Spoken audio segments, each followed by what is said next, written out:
Hello दोस्तों, मेरा नाम है चंदन और आप देख रहे हैं हमारे यूट्यूब चैनल नर्सिंग ज्ञान कोश को। दोस्तों, अभी हम लोग फर्स्ट ईयर, सेकेंड ईयर और थर्ड ईयर जीएनएम के तीनों ईयर के लिए हम लोग मल्टीपल चॉइस बेस पे जो क्वेश्चन है उसको डील कर रहे हैं, जिसमें आज चाइल्ड हेल्थ नर्सिंग से हम लोग मल्टीपल चॉइस क्वेश्चन को देखेंगे। दोस्तों, ये child health nursing second year वालों के लिए एक महत्वपूर्ण किताब है, जिसका हम लोग आज मल्टीपल चॉइस क्वेश्चन को देखेंगे। पिछले वीडियो में हम लोगों ने कुछ क्वेश्चन को डील किया था और आज उससे हम लोग आगे देखेंगे। दोस्तों, आशा करते हैं वीडियो पसंद आ रहा होगा। अगर पसंद आ रहा है तो हमारे चैनल को ज़रूर सब्सक्राइब कीजिए, साथ ही लाइक के बटन को भी प्रेस ज़रूर करें, ठीक है। और अपना सुझाव तथा जो भी वीडियो से रिलेटिव कमेंट है वो हमारे कमेंट सेक्शन खुला हुआ है, उसमें आप लोग दे सकते हैं, ठीक है। चलिए आगे के क्वेश्चन को देखते हैं। आज का पहला क्वेश्चन है, मेरुदंड की पीछे की ओर वक्रता को कहते हैं। जो मेरुदंड का पीछे की ओर वक्रता होता है, यानी जो वक्र बनता है, उसको हम लोग किस नाम से जानते हैं, ठीक है। तो पहला है ऑप्शन है स्कोलियोसिस, दूसरा है काइफोसिस, तीसरा है लार्डोसिस और चौथा है ऑस्टियोमेलेसिया, ठीक है। तो इसका जो राइट आंसर है वो है लार्डोसिस, ठीक है। मेरुदंड यानी स्पाइनल कॉर्ड की ओर जो पीछे की ओर वक्र बनता है उसको हम लोग लार्डोसिस के नाम से जानते हैं। आज अगला क्वेश्चन है, विल्मस ट्यूमर किससे संबंधित होता है। विल्मस जो ट्यूमर होता है, एक ट्यूमर का प्रकार है, वो किससे संबंधित होता है। तो उसका राइट आंसर है किडनी से संबंधित होता है। ऑप्शन दिया हुआ है हार्ट से, लीवर से, ब्रेन से, लेकिन इसका राइट जो आंसर है वो है डी, गुर्दा से संबंधित यानी किडनी से संबंधित होता है, ठीक है, विल्सन ट्यूमर। अगला क्वेश्चन है, मोरो रिफ्लेक्स समाप्त होता है। जो मोरो रिफ्लेक्स जो होता है वो प्रथम 3 से 4 महीने में समाप्त हो जाता है, ठीक है। तो इसका राइट आंसर है डी, 3 से 4 महीने में।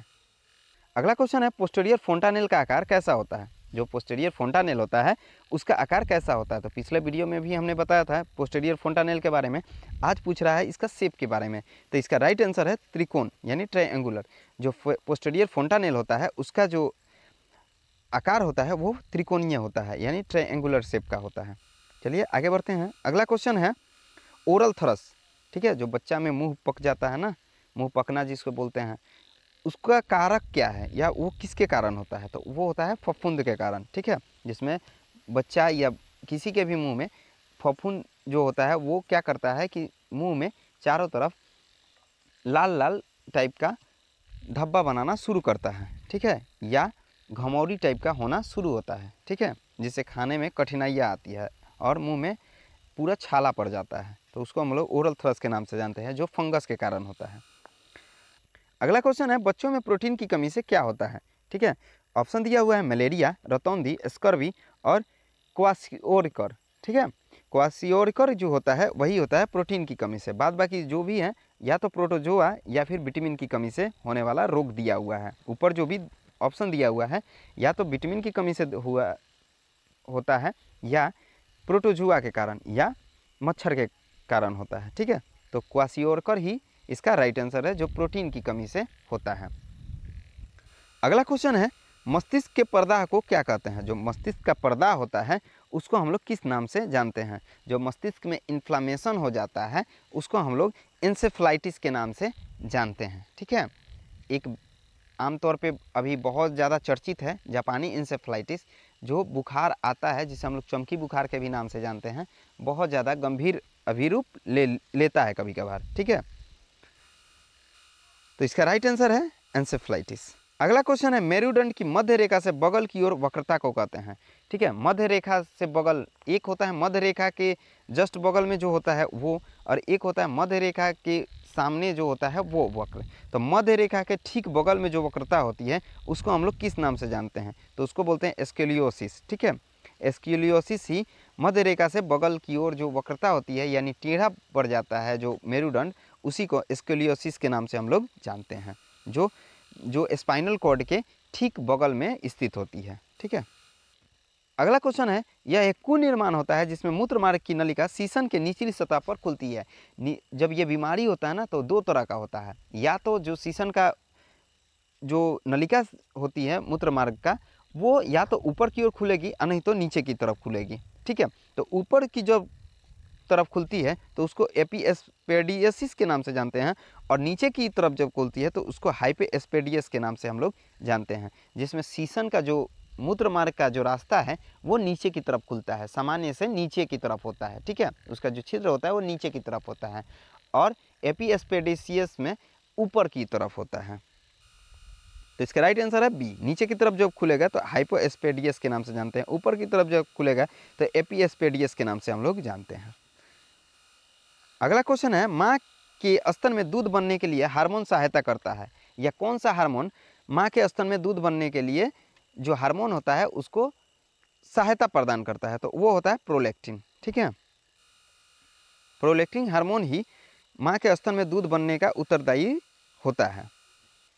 अगला क्वेश्चन है, 37 सप्ताह पूरा होने से पूर्व होने वाले शिशु को कहते हैं, ठीक है। आइडियली 37 सप्ताह बेस्ट माना जाता है, 37 से 42 सप्ताह बच्चा का जन्म का, ठीक है। तो अगर इस सप्ताह में बच्चा जन्म लेता है, ठीक है, तो उसको सामान्य की कैटेगरी में रखते हैं, लेकिन अगर इससे कम में अगर कोई बच्चा जन्म ले ले तो उसको हम लोग प्री टर्म बेबी के नाम से जानते हैं, ठीक है। पोस्ट टर्म हो गया जब 42 सप्ताह के बाद जन्म ले, और सामान्य होता है जो 37 और 42 के बीच में जन्म ले, और लो बर्थ वेट बेबी हो जाता है जिसका जन्म के समय वजन जो है वो सामान्य से कम रहता है, सामान्य जो है वो 2.5 kg माना जाता है, ठीक है।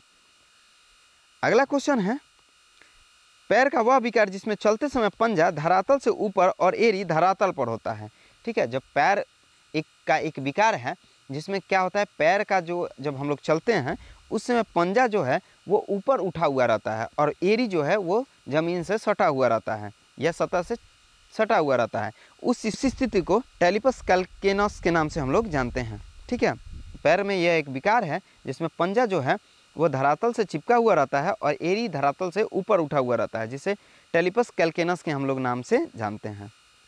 अगला क्वेश्चन है, डैप्सन मेडिसिन का उपयोग किस चिकित्सा में या किस रोग की चिकित्सा में किया जाता है, तो उसका राइट आंसर है कुष्ठ रोग। लेप्रोसी के उपचार में हम लोग डैप्सन का उपयोग करते हैं। आगे बढ़ते हैं, अगला क्वेश्चन है, थ्रस जो मुंह पक्का रोग होता है उसकी चिकित्सा में कौन सा औषधि दिया जाता है, तो उसका राइट आंसर है नियास्टेटिन, ठीक है। नियास्टेटिन जो दवा है उसका हम लोग उपयोग थ्रस के उपचार में करते हैं, ठीक है। आगे बढ़ते हैं, अगला क्वेश्चन है, निम्न में से कौन सा प्रतिवर्ती यानी रिफ्लेक्स जो है वो शिशु नहीं दर्शाता है या नहीं देता है, ठीक है, तो उसका राइट आंसर है पटेलर रिफ्लेक्स, ठीक है। जो पटेलर रिफ्लेक्स है वो शिशु नहीं दर्शा पाता है, ठीक है, उसको पटेलर रिफ्लेक्स के नाम से हम लोग जानते हैं। अगला क्वेश्चन है अपगार स्कोर, ठीक है, VVI है अपगार, ठीक है। हर एक साल सेकेंड ईयर वालों के लिए 1-2 सवाल इससे निश्चित तौर पे रहता है, ठीक है। तो अपगार जो स्कोर है वो बच्चे के स्वास्थ्य को निर्धारित करने का एक पैमाना है, ठीक है, जिसमें हम लोग श्वसन दर, मांसपेशीय तन्यता, त्वचा रंग सभी को हम लोग देखते हैं, ठीक है। तो इसका राइट आंसर है उपरोक्त सभी। अपगार स्कोर का आधार जो होता है वो श्वसन दर, मांसपेशी तन्यता, त्वचा रंग सभी को शामिल करके बनाया जाता है, जिसका हाईएस्ट जो मार्क होता है वो 10 होता है, ठीक है। और आइडियली जो माना जाता है सामान्य में वो 7 से 10 माना जाता है। 7 से अगर कम रहता है तो उसको हम लोग अस्वस्थ की श्रेणी में रखते हैं। आगे आते हैं, अगला क्वेश्चन है, न्यूनेटल जॉन्डिस के उपचार है तो किस रंग के प्रकाश का उपयोग किया जाता है। जब न्यूनेटल जो बच्चा होता है नवजात, उसमें जो जॉन्डिस पाया जाता है उसका उपचार एक खास प्रकार के रंग से किया जाता है या प्रकाश से किया जाता है, ठीक है। तो उसका जो राइट आंसर है वो है नीला प्रकाश। नीले प्रकाश से हम लोग न्यूनेटल जॉन्डिस के जो पेशेंट होते हैं या बच्चा होता है उसको हम लोग ठीक करते हैं, ठीक है, नीले प्रकाश का उपयोग करके। अगला क्वेश्चन, हाइड्रोसिफिलस में स्कॉल परकशन करने पर आवाज़ सुनाई देती है। जब स्कॉल पे हम लोग थपथपाते हैं तो उस समय जब वो रोगी होता है जिसको हाइड्रोसिफिलस होता है, कपाल में इन्फ्लामेशन हुआ रहता है, उसको फूटे घरे जैसा आवाज़ आना शुरू होता है। जैसा फूटा घड़ा जैसा आवाज़ करता है उसी तरह हाइड्रोसिफिलस के स्कॉल जो होते हैं वो आवाज़ करते हैं परकशन के टाइम पे। अगला क्वेश्चन है, नवजात में आरबीसी का जीवन काल होता है, ठीक है। आरबीसी का जो जीवन काल है वो नॉर्मली एडल्ट वगैरह में 120 दिन का होता है, लेकिन बच्चा में घट के ये 60 से 80 दिन आ जाता है। चूँकि संक्रमण होने का बहुत ज़्यादा संभावना रहता है, इसीलिए आरबीसी अपना जो जीवन काल है वो 60 से 80 दिन निर्धारित करती है और जल्दी जल्दी आरबीसी का निर्माण करती है ताकि बच्चा संक्रमण से बचा रहे।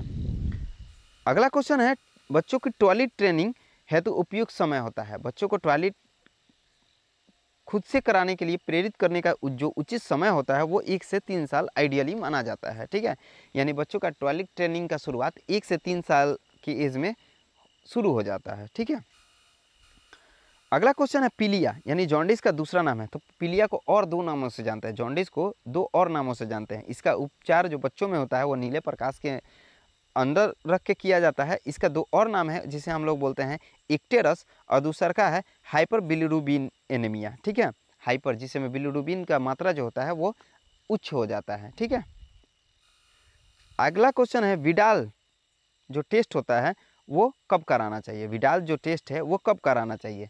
तो इसका राइट आंसर है जब बुखार आए और न उतरे कम से कम 7 दिन तब। ठीक है, 7 दिन तक अगर बुखार आता है तो उस समय हम लोग जाके विडाल टेस्ट को जरूर कराना चाहिए। तो 7 दिन के बाद। तो इसका राइट आंसर है ज्वर आने के 7 दिन बाद।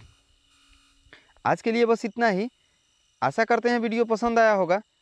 अगर वीडियो पसंद आया है तो लाइक और सब्सक्राइब जरूर कीजिए। ठीक है, और कमेंट बॉक्स खुला हुआ है, अपना सुझाव तथा वीडियो से रिलेटेड कोई भी बात कमेंट बॉक्स में लिख सकते हैं। ठीक है, आज के लिए बस इतना ही, मिलते हैं नेक्स्ट वीडियो में। ठीक है, तब तक के लिए धन्यवाद।